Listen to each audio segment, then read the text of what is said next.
बच्चों, चैनल को सब्सक्राइब करो, रेड बटन को क्लिक करो।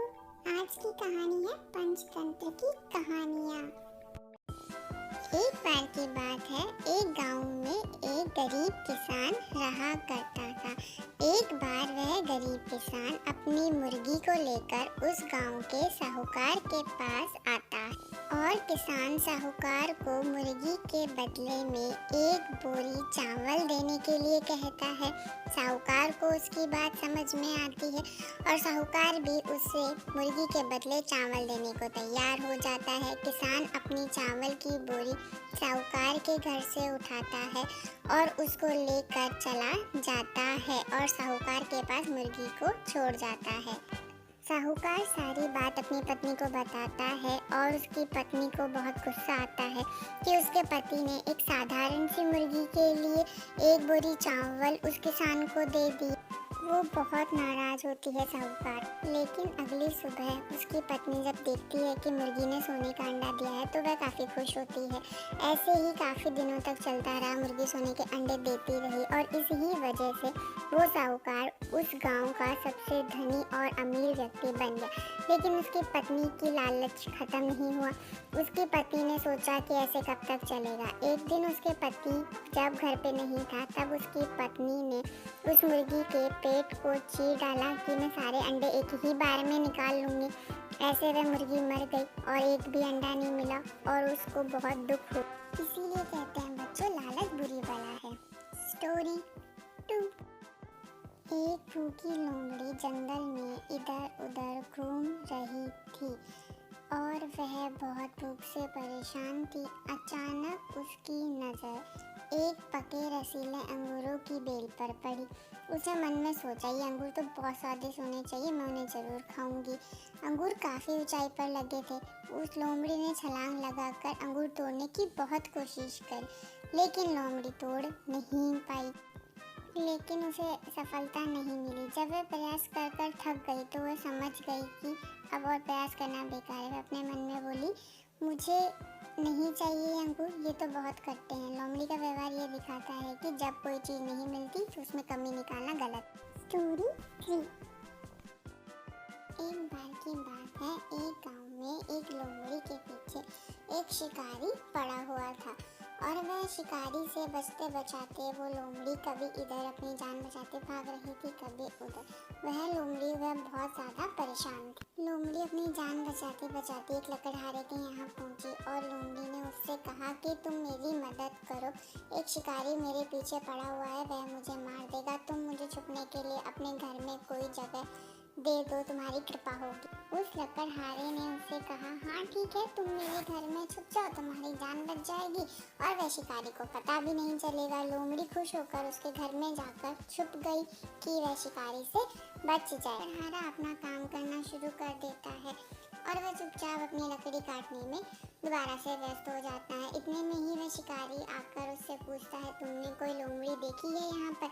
लकड़हारा उसकी तरफ इशारा करता है लेकिन वह समझता नहीं है और वह वहाँ से निकल जाता है। इतने में ही लोमड़ी झोपड़ी से बाहर आती है। लकड़हारा कहता है, तुम कितनी मतलबी हो, मैंने तुम्हारी जान बचाई और तुमने मुझे धन्यवाद भी नहीं किया।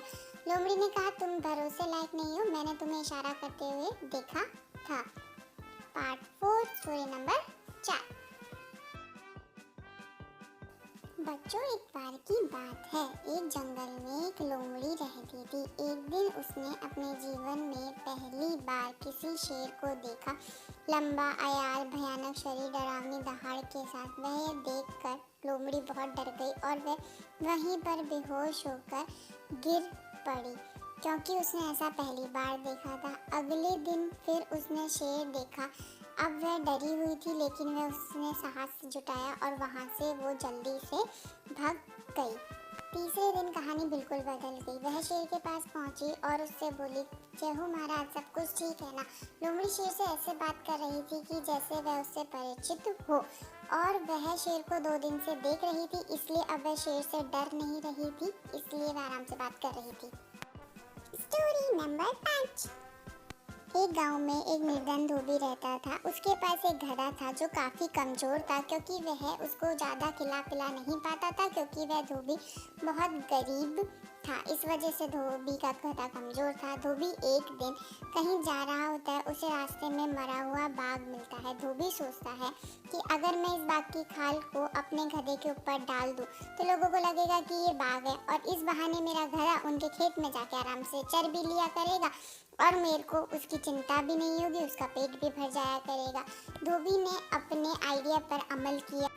धोबी उस बाघ की खाल को अपने घर लेकर जाता है और वह उस बाघ की खाल से को अपने गधे के ऊपर चढ़ा देता है। गधा बिल्कुल शेर के जैसा और बाघ जैसा लगना शुरू हो जाता है। धोबी खुश हो जाता है कि चलो अब मेरी टेंशन खत्म। एक बार बाघ की खाल में जो गधा होता है वह रात में जाकर खेत में चर ही रहा होता है। दूसरी तरफ से एक गधा ढेचू ढेचू करके रेंगना शुरू करता है। इतने में ही ये गधा भी रेंगना शुरू करता है। इससे गांव वालों को पता चल जाता है और गांव वाले उस गधे को मारने के लिए दौड़ते हैं और उस गधे को काफी पीटते भी हैं। Story number 6। एक बार एक नन्ही चिड़िया घोंसले में लौटते समय अंधेरा हो जाने के कारण से रास्ता भटक गई। वह बहुत परेशान हुई, लेकिन अंधेरा था तो वह एक पेड़ पर जाकर बैठ गई। उस पेड़ पर जब वह जाकर बैठी तो वहाँ पर कौवे थे। वह उस पर चिल्लाने लगी, हमारे पेड़ से भागो। चिड़िया ने बोला, बारिश होने वाली है, मुझे थोड़ी देर रुक जाने दो। लेकिन कौवे ने उसकी एक नहीं सुनी और उसको वहाँ से भगा दिया। आखिरकार चिड़िया उड़कर नीचे जाकर बैठ गई। वहाँ उस चिड़िया को एक खाली गड्ढा मिला। वे वहाँ जाकर बैठ गए। कुछ ही देर बाद ओले गिरने लगे और बहुत तेज बारिश होने लगी। लेकिन चिड़िया उस गड्ढे के अंदर आराम से बैठी रही तो वह बची रही, लेकिन उन कौवों की जान पर बन आई और कई कौवे तो उससे मर भी गए।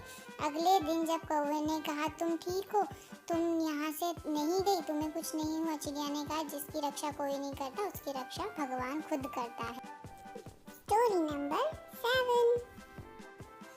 एक शेर और एक बाघ एक जंगल में रहते थे। वे दोनों बहुत अच्छे दोस्त थे और वह बहुत खुशी खुशी रहा करते थे। उनके पास ही में एक साधु भी रहा करते थे जो तपस्या करते रहते थे।